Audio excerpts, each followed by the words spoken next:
Hello friends, इस video में हम पढ़ने वाले हैं दो बड़े important concepts, conservative forces and non conservative forces. तो सबसे पहले ये डेफिनेशन है कंजर्वेटिव फोर्सेस की।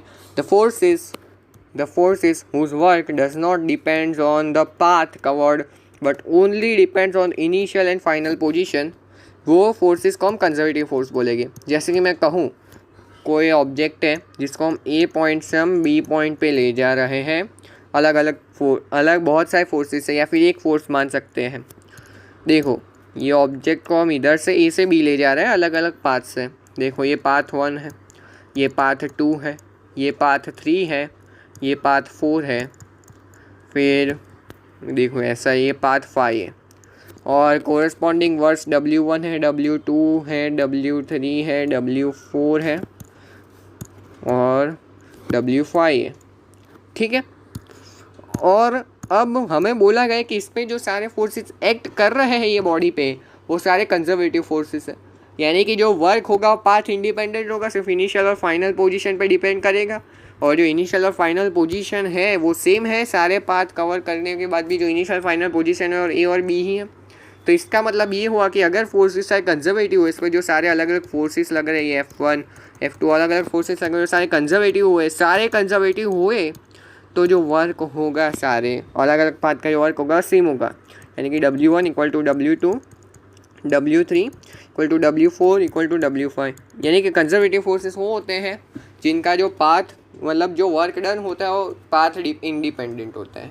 अब इसके एग्जांपल्स देखते हैं कौन कौन से फोर्सेस कंजर्वेटिव फोर्सेस होते हैं।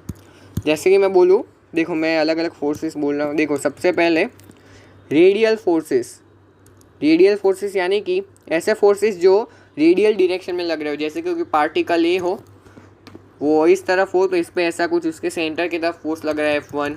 फिर दूसरा पार्टिकल बी, मतलब वो बी पोजीशन पे है तो इस पर F2 इधर लग। जो रेडियल डायरेक्शन में फोर्स लगते हैं वो हमेशा कंजर्वेटिव हो गए, ये याद रखने वाली बात है। तो हम कुछ एग्जांपल्स देखते हैं। जैसे कि मैं बोलूँ, इलेक्ट्रोस्टैटिक फोर्स, ग्रेविटेशनल फोर्स। ये रेडियल फोर्सेस की बात नहीं कर रहे हैं, वैसे तो ये रेडियल जनरली होते हैं, लेकिन हम बात के हर बार नहीं होते। तो मैं एग्जांपल दे रहा हूँ कि कौन सी ये सारे फोर्सेस कंजर्वेटिव फोर्स होते हैं। फिर हम बात करें तो स्प्रिंग फोर्स भी एक कंजर्वेटिव फोर्स है, एट्सेट्रा एट्सेट्रा। बहुत सारे फोर्सेस कंजर्वेटिव फोर्स होते हैं। तो अब तो हम ये देखो, मैं प्रूव भी कर सकता हूँ कि ग्रेविटेशनल फोर्स कंजर्वेटिव है। मैं दिखा सकता हूँ, वैल्यू निकालेंगे हम। देखो, ये मास m है एक, और ये ज़मीन है। ठीक है, मैं इसको H ऊपर ले जा रहा हूँ अलग अलग पाथ से। H ऊपर, ये पोजीशन A से B ले रहा हूँ, लेकिन दो अलग पाथ थे तो ये सीधा मैं ले गया। फिर दूसरा पाथ में थोड़ा ऊपर H1 हाइट पे ले गया, फिर इधर x1 डिस्टेंस ट्रैवल किया, इधर H2 हाइट ले गया, फिर इधर x2 डिस्टेंस ट्रैवल किया और इधर H3 हाइट ले गया। और बस यहाँ तक। यानी कि एक तो हमें पता चल गया H1 plus H2 plus H3 equal to H। चलो ये P, देखो हम पाथ के नाम दे देते हैं।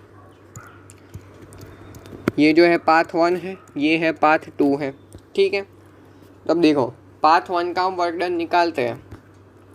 तो देखो, हम इसको डिस्प्लेस ऊपर करवा रहे हैं और वर्क और मतलब जो फोर्स है ऑपोजिट डायरेक्शन में लग रहा है और कांस्टेंट है। अभी हाइट इतनी छोटी है, हम कांस्टेंट मान सकते हैं। तो वर्क होगा वो क्या होगा, mgh cos 180 डिग्री। क्यों? क्योंकि 180 डिग्री क्यों? क्योंकि हम ले जा रहे हैं ऊपर, डिस्प्लेसमेंट ऊपर की डायरेक्शन में, फोर्स उसकी ऑपोजिट डायरेक्शन में, इसलिए।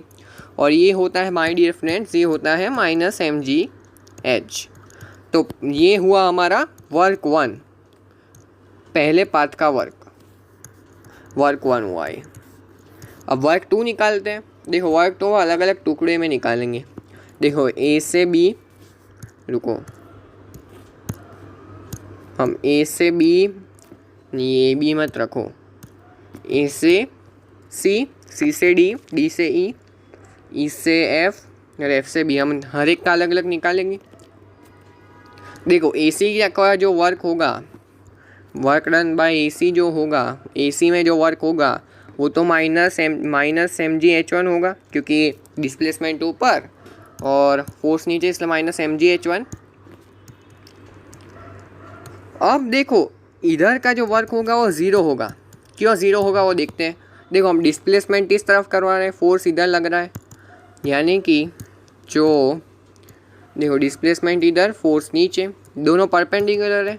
अब जब हम डॉट प्रोडक्ट करते हैं तो कॉस आता है, तो एस मतलब x1 mg कॉस 90 डिग्री होगा इसका वर्क, और कॉस 90 ज़ीरो होता है, यानी कि इसका वर्क ज़ीरो हो गया, सीधा हमने बोल दिया। तो अब देखते हैं इसका वर्क ज़ीरो, तो अभी यहाँ से ए से डी जाने तक का वर्क तो माइनस mgh1 है, प्लस अब डी से ई जाने का वर्क निकालते हैं तो वो माइनस mgh2 आएगा, क्योंकि इसमें mgh2 कॉस 180 डिग्री है, तो माइनस mgh2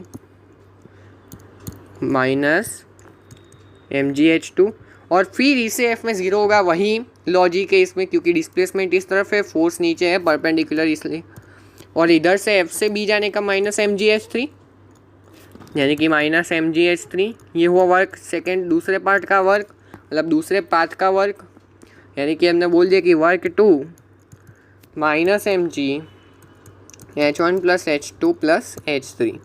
और अब हमें क्या पता है कि h1 plus h2 plus h3 h है, यानी कि इधर से हमने बोल दिया कि जो दूसरे पार्ट का भी वर्क आया, work 2 equal to minus mgh। देखो वर्क 2 भी है, माइनस mgh आ गया। वैसे आप अलग अलग पार्ट से ट्राई भी कर सकते हैं। अब मैं देखो ऐसे गोल गोल ले जाऊंगा, ऐसा गोल गोल ले जाऊंगा, फिर भी वर्क माइनस mgh ही होगा।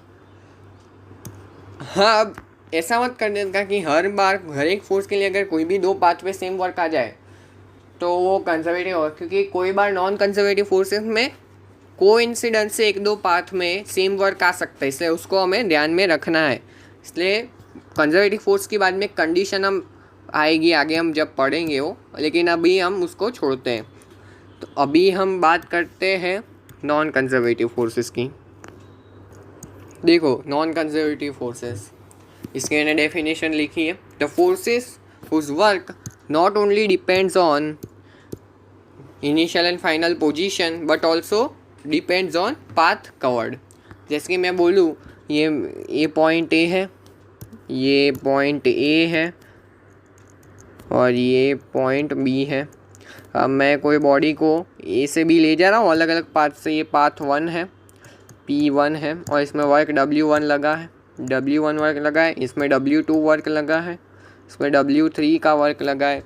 तो अगर फोर्स नॉन कंजर्वेटिव हुए, कोई भी एक फोर्स नॉन कंजर्वेटिव का, बहुत सारे फोर्सेस लग रहे हैं उसमें से कोई भी एक फोर्स भी नॉन कंजर्वेटिव हो गया, तो work 1 not equal to work 2 not equal to work 3। ये तो वैसे भी नाम से ही पता चल रहा है, जो कंजर्वेटिव फोर्सेस नहीं हो गए उसमें ये बात वैलिड नहीं होगी। इसके एग्जांपल्स देखते हैं। जैसे मैं बोल दूँ फ्रिक्शनल फोर्स,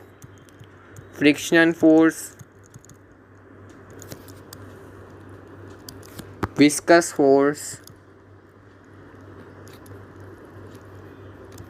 एयर रेजिस्टेंस, ऐसे सारे जो फोर्सेस होते हैं, ड्रैग फोर्स, वो सब नॉन कंजर्वेटिव होते हैं। जो फ्रिक्शन से रिलेटेड जो फोर्सेस होते हैं वो सारे विस्कस, वो सब फ्रिक्शन से रिलेटेड फोर्सेस है, वो नॉन कंजर्वेटिव हो गए। ठीक है, तो ये बात हमें भी याद रखनी है। तो फ्रिक्शनल वो सब फोर्सेस नॉन कंजर्वेटिव फोर्सेस हुए। तो देखो इतना समझना बहुत इंपॉर्टेंट है। ये जिसको समझ में आ गया उस देखो हम अगले लेक्चर में पोटेंशियल एनर्जी हम जब डिफाइन करेंगे तो पोटेंशियल एनर्जी में भी ये बातें हमको पता होनी चाहिए, वरना फिर हम आगे कुछ समझ में हमें नहीं आएगा। तो इस वीडियो में हम यहाँ तक ही रखते हैं। Thanks for watching.